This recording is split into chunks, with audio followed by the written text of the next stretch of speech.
നിങ്ങൾ കേട്ടോണ്ടിരുന്ന Malabar gold and ഡയമണ്ട്സിന്റെ എല്ലാ voice ഓവറും ഞാനും ലാലേട്ടനായിരുന്നു. സോ മെനി ഇയേഴ്സ് നിങ്ങൾ റേഡിയോയിലൂടെ ഇങ്ങനെ കേട്ടോണ്ടിരിക്കാം. Malabar gold and diamonds, beauty meets quality. അത് മുഴുവൻ കേട്ടോണ്ടിരുന്നത് ഞാനും ലാലേട്ടനായിരുന്നു. ആ വോയിസ് ഓവർ എന്റെ സ്റ്റുഡിയോയിലായിരുന്നു ചെയ്തോണ്ടിരുന്നത്. ആ സമയത്തൊക്കെ ഞാൻ ദുബായിലായിരുന്നില്ലേ. സോ ആൾക്കാർ ഇപ്പം നിങ്ങൾ മിസ്റ്റർ ലൈറ്റ് എന്ന് പറയുന്ന പ്രോഡക്റ്റ് കേൾക്കുന്നുണ്ട്, അതിന്റെ ആഡ്സ് അത് മുഴുവൻ എന്റെ വോയിസാണ് നിങ്ങൾ കേട്ടോ. ഡബിങ് എനിക്ക് തന്നെ സ്വന്തം ഡബിങ് സ്റ്റുഡിയോ ഉള്ളതുകൊണ്ട് എനിക്ക് സ്റ്റുഡിയോ ഉണ്ടായിരുന്നു ദുബായില്. അപ്പൊ ഞാൻ ഈ വോയിസ് ഓവർ എനിക്ക് ദാറ്റ്സ് വാട്ട് ഏവിയേഷനിൽ വർക്ക് ചെയ്യാൻ അല്ലെങ്കിൽ ഫ്ലൈറ്റ് ഡിസ്പാച്ചർ ആയിരിക്കുന്ന സമയത്ത് എന്റെ ഇപ്പൊ ലാലേട്ടനെ പറ്റി കൊറേ പറഞ്ഞു, അതായത് കുറച്ച് പറഞ്ഞു മതിയല്ലോ ആഡ് ഒക്കെ പറഞ്ഞു. ഞാൻ ചോദിക്കട്ടെ, എന്നിട്ട് എന്താ ചേച്ചി ലാലേട്ടന്റെ കൂടെ ഒരു സിനിമ ചെയ്യാതിരുന്നത്? അതൊരു കഥ പറയാം, കഥയല്ല, ലൈക്ക് റിയൽ ലൈഫ്. ഒരു 10-16 വയസ്സുള്ള സമയത്ത് ചെങ്കോൽ എന്ന് പറഞ്ഞ സിനിമ അറിയാലോ, കിരീടം കഴിഞ്ഞിട്ട് വരുന്ന ഭയങ്കര ഹിറ്റ്. ഏത് പെൺകുട്ടികളാണെങ്കിലും ചാടിപ്പോയി എടുക്കും. ഇനി ഞാനും ഭയങ്കര കോളേജിലൊക്കെ ഭയങ്കര എക്സൈറ്റഡ് ആയിരുന്നു. ചാൻസ് വന്നോ? അതെ, എന്നെ സെലക്ട് ചെയ്ത്. അത് ഫോണ് വിളിക്കുന്ന എന്റെ PP നമ്പർ. അന്ന് വീട്ടിൽ ഫോണില്ല, തൊട്ടടുത്ത വീട്ടിലേക്ക് ഫോൺ വരുന്നത്.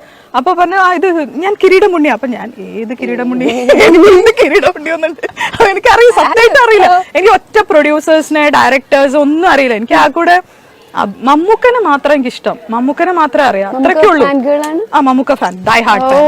അപ്പൊ മമ്മൂക്ക, ഷാറുഖ് ഖാൻ, ഇനി അത് പറയാണ്ടിരുന്ന അപ്പൊ ഇങ്ങനെ പറഞ്ഞു, ഇങ്ങനെ ഇതാണ് സിനിമ വരുന്നത്, ഞങ്ങളിങ്ങനെ ഈ സിനിമയാണെന്നൊക്കെ പറഞ്ഞ് കുറെയൊക്കെ പറഞ്ഞപ്പോ ഞാൻ ഇത് ശരിക്കുമായിരിക്കോ, ഒരു കാര്യം ചെയ്തു, നിങ്ങൾ എന്റെ ഡാഡിനെ വിളിക്കൂ. ഞാൻ ഡാഡിയുടെ ഫോണ് കൊടുത്തു, ഞങ്ങളുടെ കടയിലെ നമ്പറൊക്കെ കൊടുത്തു. അവര് വിളിച്ചു, എന്നിട്ട് ട്രിവാൻഡ്രത്ത് വരാൻ. അങ്ങനെയാണ് എന്റെ ലൈഫിൽ ആദ്യമായിട്ട് ഞാൻ ട്രിവാൻഡ്രത്ത് വന്നത്. Now since we are speaking from Trivandrum, cotton hill ഹൈസ്കൂളിൽ വന്നു ഞാൻ.